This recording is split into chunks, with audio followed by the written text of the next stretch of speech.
Assalamualaikum warahmatullahi taala wabarakatuh. Selamat datang di DKM Masjid An-Nur Nyaman. Bismillah, alhamdulillah, wassalatu wassalamu ala Muhammad Rasulillah wa ala alihi wa sahbihi wa man tabi'ahu wa wala. Subhanaka la ilma lana illa ma 'allamtana innaka antal alimul hakim. Wa qala Allah ta'ala fi kitabihil karim wa huwa asdaqul qailin. Qul inna salati wa nusuki wa mahyaya wa mamati lillahi rabbil alamin la syarika lahu wa bidzalika umirtu wa ana awwalul muslimin. Shadaqallahul azim.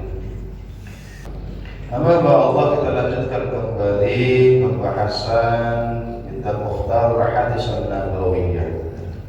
Kita baca bersama-sama, saya baca sampai ikutin. Bismillahirrahmanirrahim. Bismillahirrahmanirrahim. Wa qala an-nabiy sallallahu alaihi wasallam. Wa qala an-nabiy sallallahu alaihi wasallam. Idza ahabba Allahu 'abdan ibtalahu liyasma'a tadarru'ahu. Wa qala an-nabiy sallallahu alaihi wasallam. Idza ahsana ar-rajulu as-salata fa'atamma ruku'aha wa sujudaha qala as-salatu hafidhakallahu kama hafidhtani faturfa'u wa idza asaa as-salata falam yutimma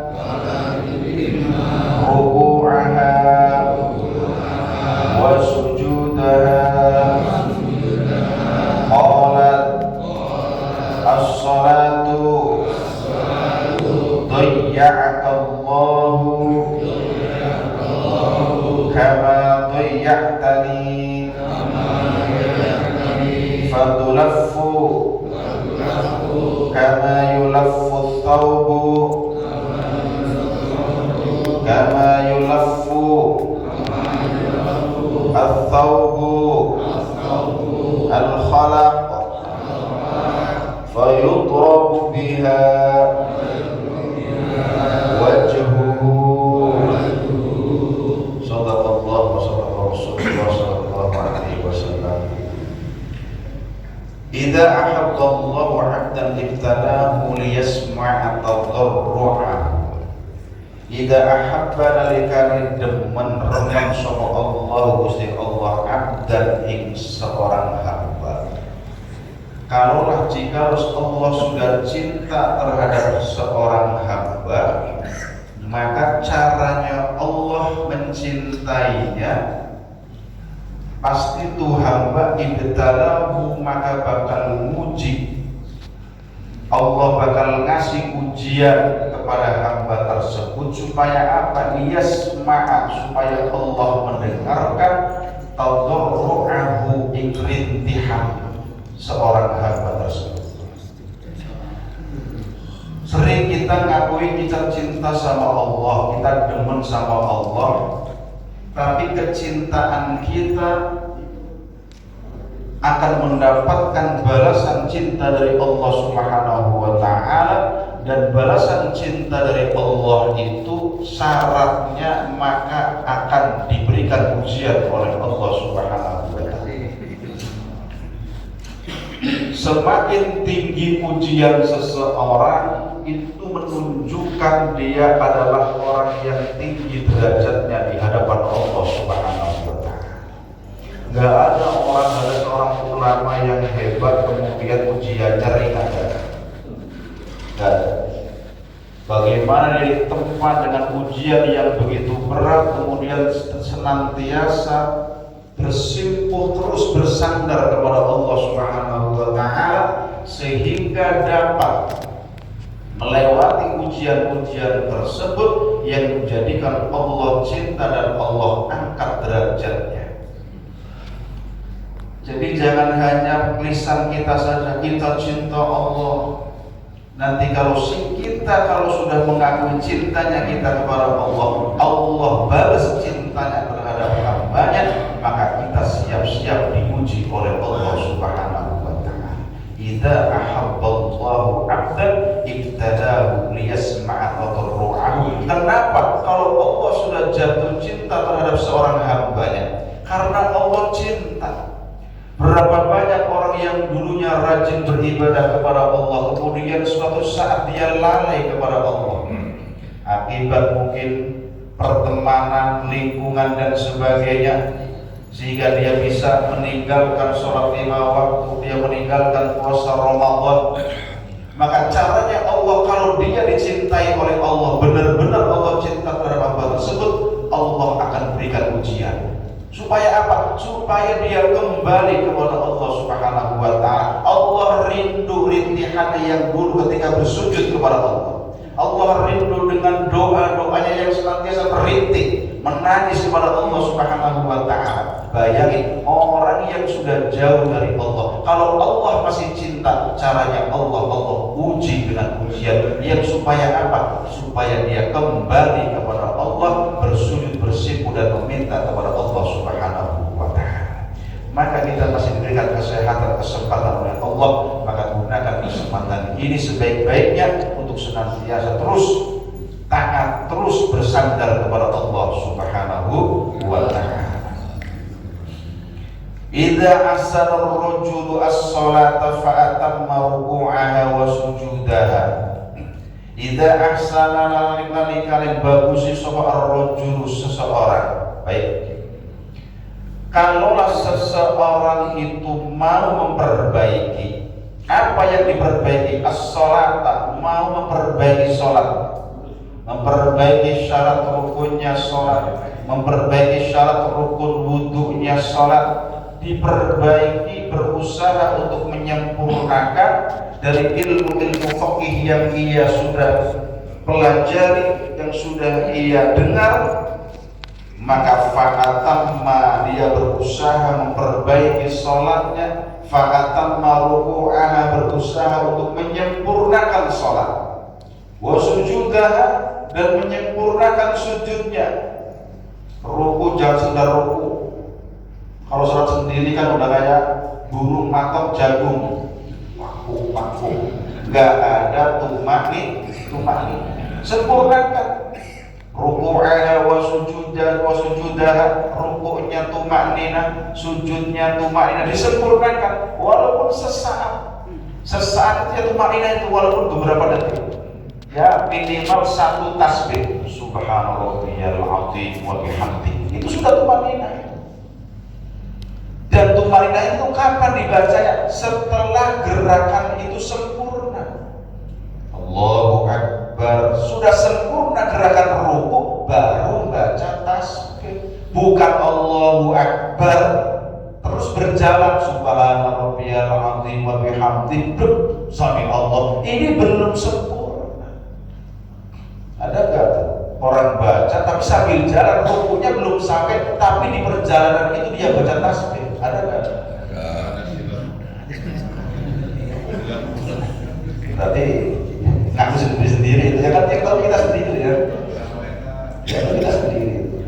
Jadi harus sempurna dulu. Allahu Akbar, udah posisi ruku sempurna, baru baca tasbih, maka bisa terhitung yang namanya tumaknina. Tapi kalau Allahu Akbar belum sempurna, belum ruku sampai sempurna, dia sudah selesai Allahu Akbar sambil baca subhanarabbiyal azim wa bihamdi, begitu sami Allah. Iya, kalau berjamaah dijamin, karena imam baca 3 kali. Ya nggak dijamin sholat sendirian.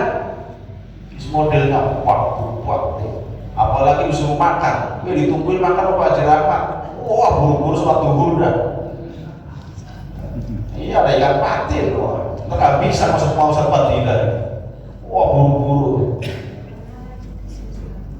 Jadi harus sempurna dulu, sujud juga begitu sempurna dulu. Allahu Akbar, gerakan sujudnya udah tulang belulangnya sudah sesuai dengan posisinya, baru dibaca. Allahu Akbar, bangun duduk di antara dua sujud, duduk sempurna tegak, baru baca Rabbighfirli warhamni wajburni. Jangan sampai kita belum sempurna gerakan sholat kita, kemudian dalam perjalanan gerakan itu kita sudah baca tasbih, maka tidak sempurna, nggak ada tumanina. Maka ini siapa orang yang berusaha memperbaiki sholatnya, kemudian menyempurnakan ruku dan sujudnya, qalat as-sholatu, maka sholat yang kita kerjakan berdoa sama Allah, mohon sama Allah. Jadi orang-orang yang mengerjakan sholat baik akan didoakan baik oleh sholat. Orang yang mengerjakan buruk sholat, mengerjakannya ngawur, tidak sesuai dengan rukunnya, sesuai dengan syarat dan rukunnya, maka sholat pun akan mendoakan kita dengan doa-doa yang jelek. Maka kalau kita berusaha memperbaikinya, menyempurnakan ruku dan sujudnya, tumaninah di dalamnya, qalat as-shalat, sholat ngomong sama Allah, hafidhakallah kama hafidhani, hafidhakallah, muga-muga jaga kaing sira Ustaz Fadilah yang sedang mengerjakan sholat. Tuh sholat ngomong hafidhakallah, mudah-mudahan Allah menjagamu wahai Ustaz Fadilah. Sapa Allah Gusti Allah, kama hafidhani, kata sholat, sebagaimana engkau menjaga aku, kata sholat.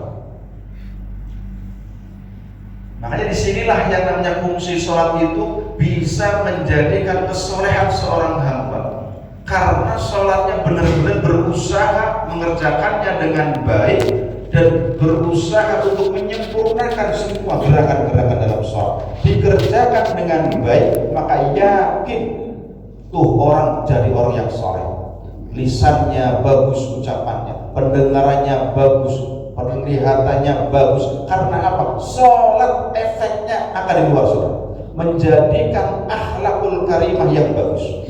Tapi kalau sholat, di luar sholat omongan kita masih ngawur, masih ngelantur, pandangan kita masih bercelarat jelilit, pendengaran kita masih senang yang haram-haram, oh berarti sholatnya harus dibenerin. Sholatnya harus dibenerin. Nggak usah tolak kanan kiri temennya, udah.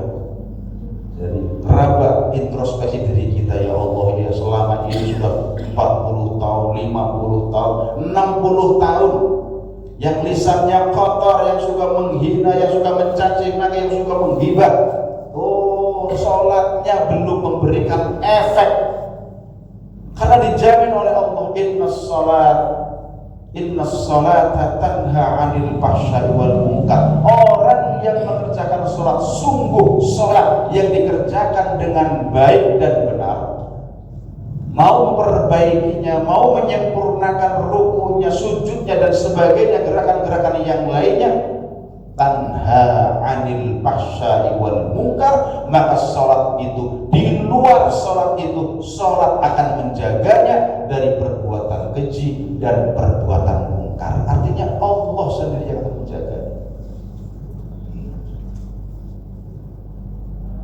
Sebaliknya, kemudian kalau sholat sudah berdoa hafidhakallah kama hafidhani faturfa'u, maka sholatnya diterima, dikabul oleh Allah Subhanahu wa ta'ala. Wa idza asal nalikane ngawur sapa abad as-sholata ing ngerjakaken sholat, falam yutimmalan orang yang purnaaken sapa rajul ruku'aha ing ruku'e rajul, ruku'e sholat, wa sujudah dan sujudnya, maka sebaliknya orang yang ngawur sholatnya, nggak memperhatikan syarat rukunnya, di wudunya ngawur. Kalau wudunya sudah ngawur, sudah nggak sah secara fikih, bagaimana sholatnya akan benar? Wudunya aja udah batal, wudunya aja sudah kagak sah, bagaimana sholatnya sah. Kalau sudah gak sah secara fikih, bagaimana sholat kita akan diterima oleh Allah Subhanahu wa ta'ala. Ini syariat harus dibenerin. Syariat kita jangan Allah maha tahu. Allah maha tahu, bener. Tahu ente tuh ngawur wudhunya.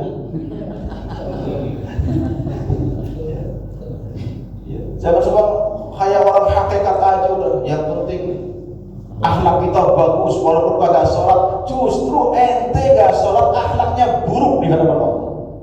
Kan ada orang begitu kan? Percuma tuh orang sholat, maling dan paling. Alasannya begitu tuh. Itu alasan setan iblis.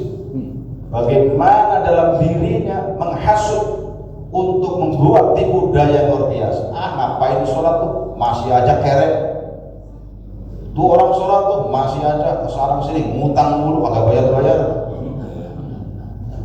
Wis macam-macam tuh. Padahal harusnya apa? Secara manusia dia harus berakhlak baik, dengan Allah pun dia harus berakhlak baik. Maka berakhlak baik dengan Allah lebih utama. Biarin orang lain, manusia makhluk Allah mengira kita, menilai kita negatif dan sebagainya, tapi harus dalam diri kita, aku harus menjadi orang yang paling baik menurut penilaian Allah. Begitu. Jangan pengen baik menurut pandangan pusat fadilah. Ya, rugi.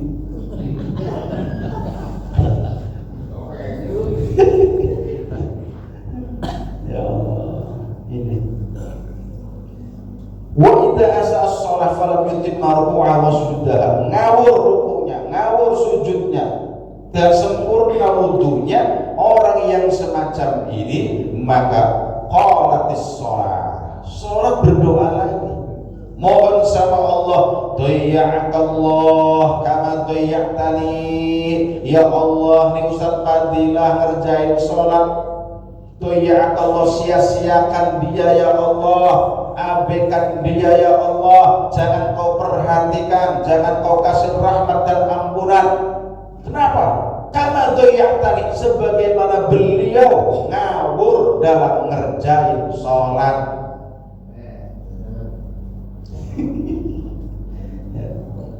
Ngawur, sebagaimana dia menyanyiakan, mengabaikan syarat rukunnya. Itu penting, bacaannya benar, udah paling aman. Makanya paling aman itu ya jamaah, ngikuti imam. Sampai-sampai kata Rasulullah, orang yang berjamaah itu pasti diterima. Karena penilaian terakhir kata Rasulullah, gak ada imamnya kagak khusyuk, jamaahnya kagak khusyuk. Yang dinilai oleh Allah adalah berjamaah. Itu yang penting.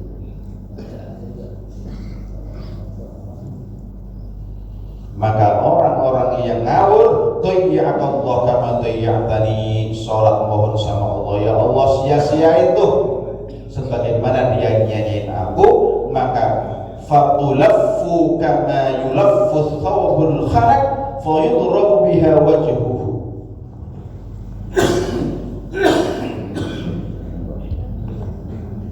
Fatulafu, maka digulung, kama yulaffu thawbu, sebagaimana kita menggulung pakaian kita. Tuh kata sholat kita tuh digulung sebagaimana kita menggulung, kita ngelipet baju kita setelah kering. Setelah itu fayudrabu biha wajhuhu. Sholat yang diibaratkan pakaian itu, yang kita lipat-lipat itu, kita gulung-gulung itu, fayudrabu wajhuhu, Allah lemparkan itu sholat ke mukanya. Artinya tanda bahwasanya sholatnya ditolak, tidak diterima oleh Allah Subhanahu wa ta'ala. Itu tanda. Bahkan dari kita Mu'minul Mukminin itu luar biasa ya. Setiap amal-amal yang kita kerjakan itu disaring dulu, dicek dulu. Di langit pertama bisa tembus apa enggak, di situ ada malaikat muwakkal, ada malaikat penjaga, malaikat hafadhah, penjaga langit pertama. Ada di depan kita ada malaikat muwakkal yang untuk apa? Untuk membawa amal amal-amal soleh kita ke hadirat Allah Subhanahu wa Ta'ala, sampai langit pintu, langit satu dicek dulu. Kamu siapa? Saya biasa laporan sama Allah bahwa amalnya si fulan, Ustaz Fadilah amalnya, baca Al-Qur'annya sehari 5 juz. Di scan. Luar biasa, sedekahnya ekstrim. Ya, ekstrim sedekahnya. Kalau tembus pedang, anu lantai 3 Kalau tembus.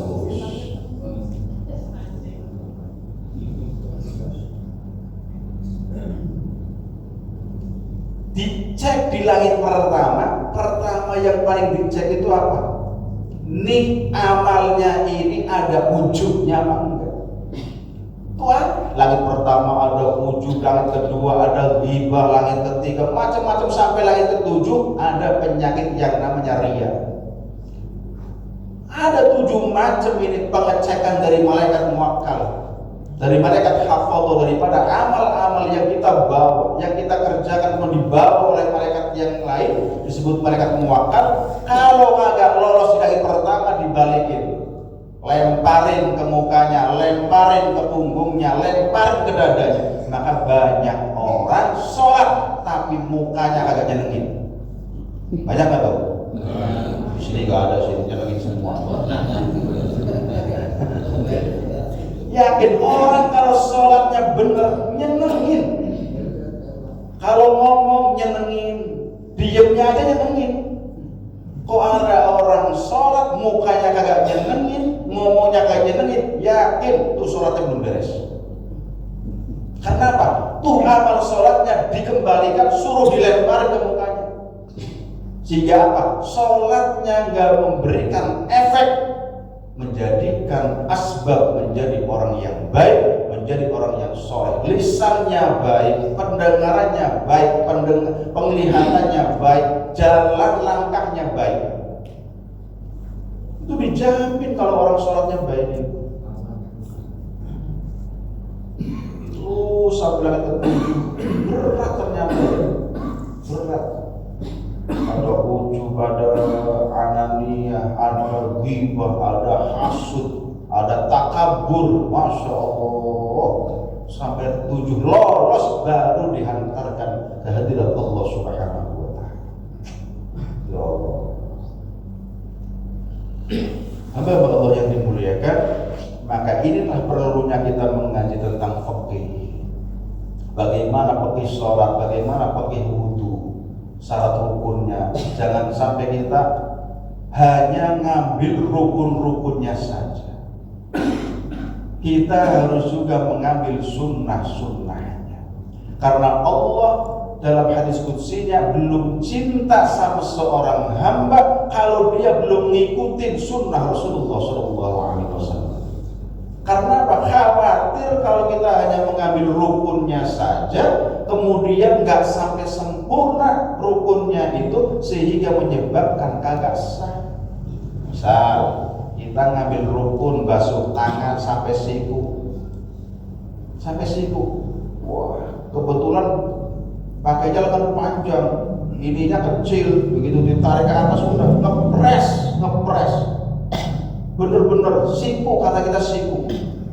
Padahal ada belum sempurna rukunnya sampai siku yang tidak terbasuh. Bayangin, kalau sudah nggak sempurna hanya diambil rukunnya, ada satu titik yang tidak terbasuh dengan air wudhu, berarti wudhunya kagak sah. Maka untuk menyempurnakannya, untuk lebih amannya, ambil kesunahannya sampai lengan. Aman, berarti sikunya udah aman, udah. Rukunya sampai siku, sunnahnya sampai lengan.